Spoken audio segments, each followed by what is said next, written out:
எத்தனை வீட்டில் பிள்ளைங்க டாய்லெட் போனால் கையில் செல்ஃபோனை தூக்கிட்டு போகிறாங்க.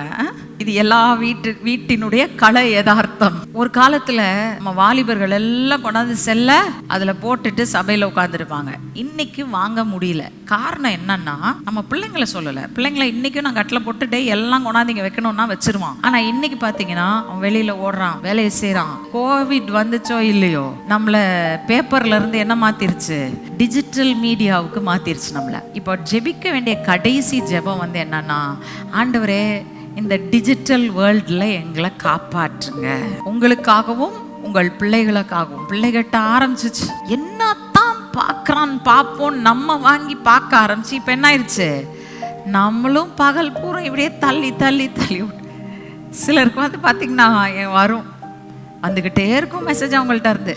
ஃபார்வர்ட் ஃபார்வர்ட் ஃபார்வர்ட் இன் யூடியூப்ல, ரீல்ஸ்ல, ஃபேஸ்புக்கில் இருந்து, இன்ஸ்டாகிராமில் இருந்து. நான் நினைப்பேன், பரவாயில்ல, 24 மணி நேரமும் 7 நாட்களும் என்ன பண்ணிட்டு இருக்காங்க, ஃபேஸ்புக் ஊழியம் பண்ணிட்டு இருக்காங்க, இவங்க சோஷியல் மீடியா ஊழியம் பண்ணிட்டு இருக்காங்க.